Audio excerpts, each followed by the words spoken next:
crocheting patterns as we were presenting this summer. So we were thinking a bit more deeper about that, and we were doing something about basic audio competence that should be gained after high school education. And one of those competences is mathematical competence, which is this. Mathematical competence is actually ability to develop and apply mathematical thinking in order to solve a range of problems in everyday situations, with the emphasis being placed on the process activity and knowledge. Because of that, we decided to think about how can we find a relationship between developing mathematical thinking, developing algorithmic thinking, and then we found that we can make a connection with Polish problem solving. So, because of that, we actually were thinking about Polish problem solving principle, which has like 4 phases: like understand the problem, devise a plan, carry out the plan, and look back. It indicates 2 steps of Polish problem solving principle that is telling that we have to identify the problem, understanding the problem, representing it, solving the problem, and then we have to communicate the results. In our past presentation about crocheting, we were mentioning algorithmic thinking. Algorithmic thinking that was given by definition given by Fuchs. So he said that it is a special problem-solving competence which consists of several abilities. After that, we made like equivalence between, like equality between algorithmic thinking and Polish problem solving.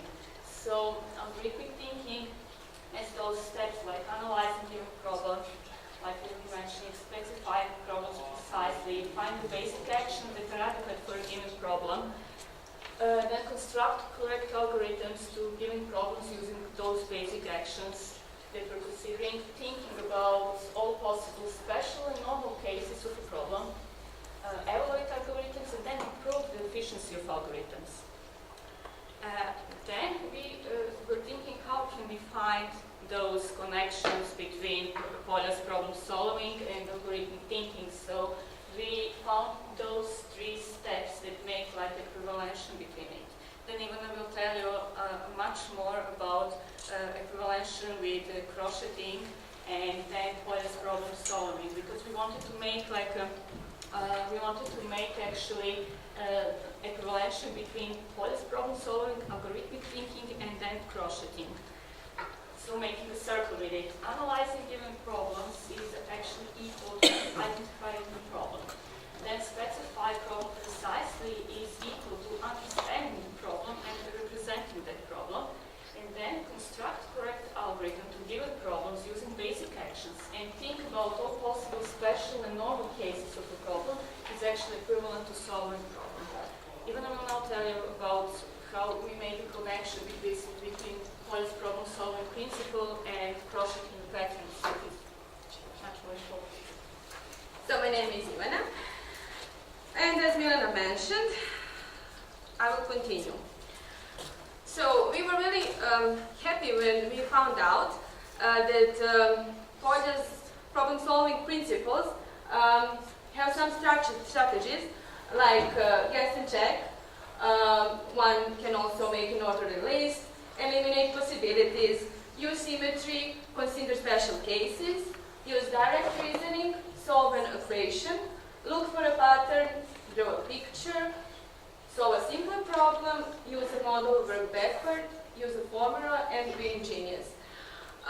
We were happy since while we were thinking about our problem, making an algorithm for crocheting, we were using almost all of those strategies. What was doing there? When we wanted to crochet, we could do 2 things. We could start from a pattern that is already there and try to make a model. So from the Polish strategies, it is looking for a pattern and solve a simple problem.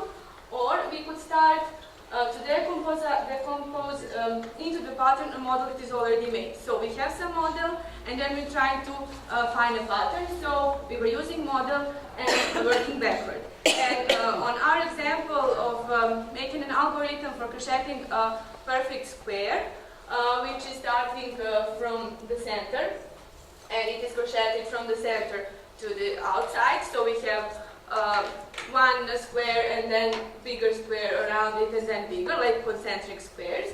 We actually realized that we are really using almost all the strategies of Kolja's problem-solving principle. So we needed to draw a picture, we needed to use a symmetry, to consider all possible cases, to use direct reasoning and try to find a formula, since we were using a formula for perimeter of all the squares. And we needed to describe that process. And the main goal of ours was to make an algorithm. An algorithm is actually a set of some steps which will lead us to some conclusion and some result. And as Donald Knuth said, that if you want to really understand something, first you need to be able to explain it to the others.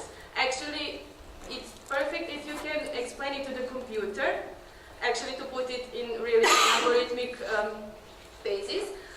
So we were talking at the summer school about this algorithm, so now I just put it to those steps. That we found out that we need to build some meshes, and then each of those squares around have 8 meshes more. So if you're more interested, we can talk more later, but most of us were on the summer school, so you know it. But what we really found out from our own experience, that if we want to use crocheting patterns and algorithms as an educational tool, things that the students can really gain is to develop their mental processes, since they need to be able to make a clear idea of a model, to be able to visualize those models, to make drawings, and also to think about it, since they need to make some formulas and some functions. And also they need to have a skill of crocheting, which is really interesting, since we put also kinesthetic learning in this type of tool. And at the end, students should be able to, if it fails, to think and rethink again and go back, and also to make an algorithm. And we really realized that it would be really interesting for students to have this sort of tool, like some kind of exercise, since it is suitable for different cognitive learning styles. So that's it. I hope if you have some questions, we can speak more.